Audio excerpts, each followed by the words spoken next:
Away in France, across the way, the wee lights burn on all your graves, and you and me their lows have seen.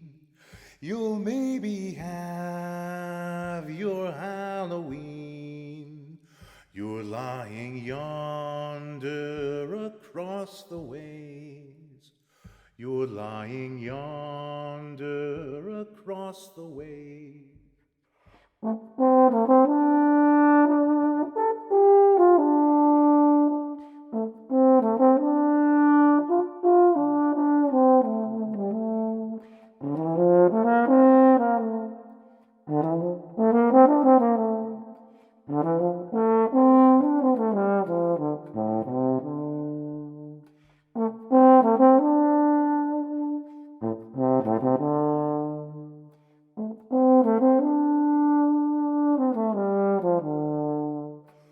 There's drinks and daffs and song and dance, and ploys and kisses get their chance.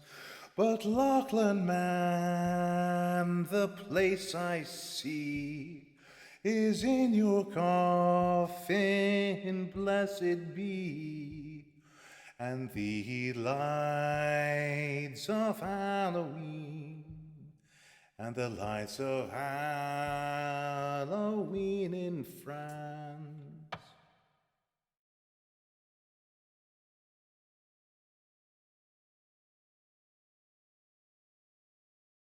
So, Halloween, or All Hallows Eve as it once was. We thought today we would take this beautiful poem entitled Halloween by Violet Jacob, which was written in the First World War after her son was killed in the Somme. Um, and use it just as a way of marking what the day traditionally was for, or the evening was traditionally for, which was to recognize and honor the people who passed away. And particularly over the last couple of years, so many of us will know people who've passed away from this awful virus, or the associated effects of lockdown. Um, but really, All Hallows Eve just is the one sort of event in the liturgical calendar which we still widely recognize as a culture which deals directly with death. Um, and so it's really about everyone who's passed away, and just about that reality and what it means. And you find this in all music, in all art, all deals with this. Um, but this poem it deals with it very beautifully because it sets the old world against the new, and I would argue that the Battle of the Somme for Britain and its Commonwealth, its empire and Commonwealth at the time, but even the Commonwealth today, marks the juxtaposition, marks rather the pivot point between the old world and the new world, and that's because uh, things changed on that day. So many people were killed. It was the greatest amount of casualties in a single day that the British Empire had ever experienced. There were more people killed that day than had been killed in entire wars in the 19th century, to put that into perspective. And this is about her son, Lachlan, who was killed. And she, being born in 1863, would have experienced the old uh, All Hallows Eve as it was then, versus Halloween as it was then and is now, which is something a little bit more lighthearted. And I'm not being critical. I like chocolate as much as anybody. Um, but what she's doing is she's sort of saying how strange and I think how sad it was for her to see the festivities taking place. Well, all she could think of was the candles on all the gravestones for all the boys, and they really were boys who died in France so recently. So I've taken the poem and I've set it to a melody which I wrote, and I've also changed some of the old Scottish dialect so that it's a little bit more easy to understand. But I have kept the rhyming couplets, and if I've had to change words, I've found an appropriate modern word that rhymes. I've kept the iams and trochees, which constitute the beats through the poem, and the correct amount of syllables. So it should be what she was saying. And I'll just read the very first bit of it for you because it's so poignant. She says, "But if the old folks' tales are right, and ghosts come home on Hallows night, oh friend, what would I give to take your hand and know you live between the dark and candlelight, between the dark and candlelight."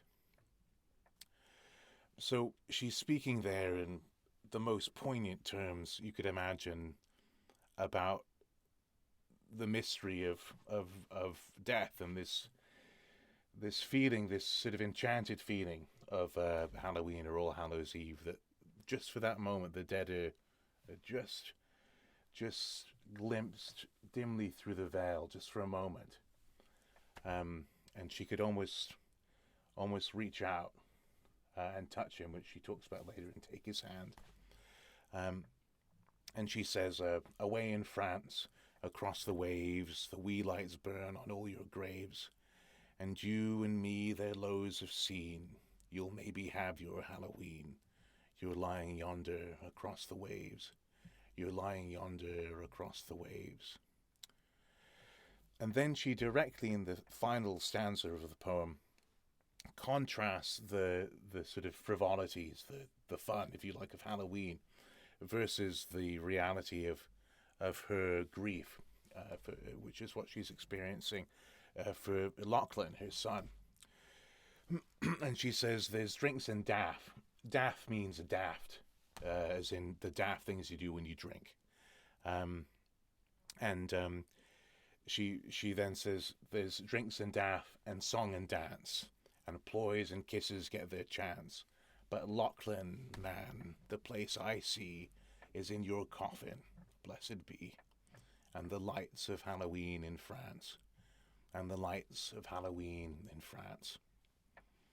This is unbelievably sad, but also tremendously beautiful in that she's able to carry something that is gone from our modern culture, which is she experienced the last of the old world. Half of her life was in the old world before the war, and she passed away in 1946, having spent the second half of her life without her son in the modern world. So we have this absolutely beautiful setting, beautiful poem. I don't know if I said it beautifully or not. You'll have to find out. That gives us a glimpse into a world that's just beyond the horizon, just older than our great grandparents or grandparents, and so I thought it was appropriate for All Hallows Eve.